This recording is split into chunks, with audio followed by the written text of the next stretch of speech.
Hi, I'm Lisa Ball, and the second career profile that I decided to do was based on a child literary specialist or instructional coordinator.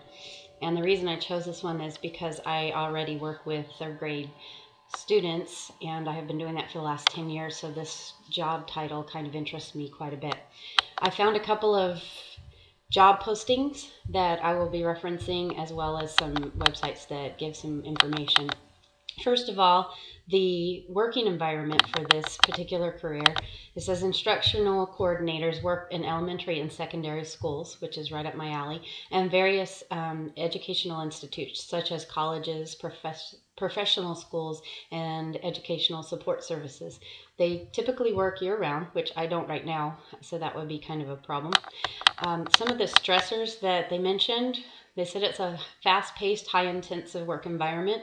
You may have to work with developmentally disabled children, so patience is definitely a virtue.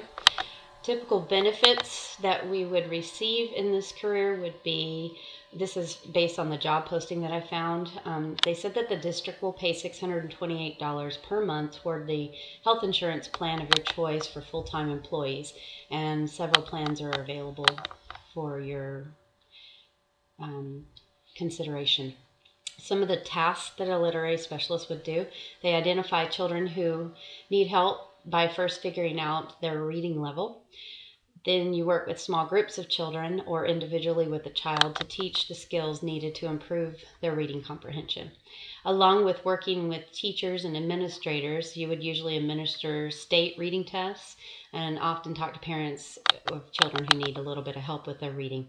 Also, you may develop a school's reading curriculum and instruct teachers on how to implement the classroom.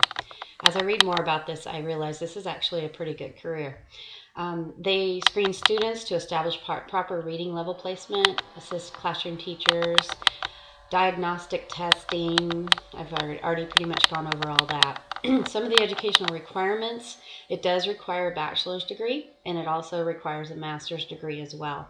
It will possibly, depending on the job, require a little bit of work experience to go along with that. They are pretty big on making sure that you have some experience in the field already. Salary range. It says that the instructional coordinators usually range about anywhere between $60,000 a year and $93,000 a year. I guess it just depends on your experience. So it's definitely a field worth looking into salary wise. The starting pay is a little bit low for where I live in California, but it's definitely doable.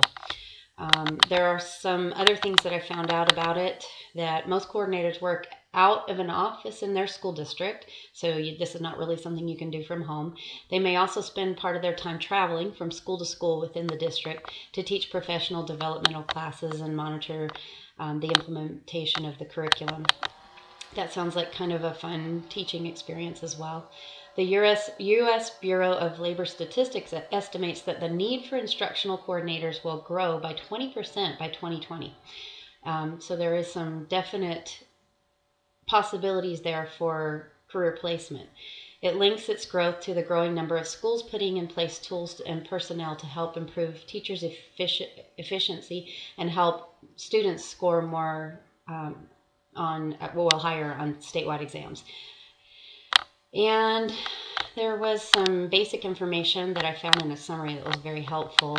Like I said, the median pay, starting pay is $60,000 a year, $28 an hour. It does require a master's degree and some experience in schools, which I would have because I've already taught third grade for 10 years at a private school. Work experience, they require somewhere around 5 years or more, so I've got that in the bag. And the number of jobs available in 2012 alone were 147,700, but it said that it's going to increase quite a bit in the next few years, and it is increasing by a 13% margin. And it says that the employment change over the years between 2012 and 2022 is 18,500. So I think this is actually a viable career for me, especially since I've been working in the school district for a long time anyway. And definitely something that I would consider looking into once I'm finished with my master's degree. Thanks for listening.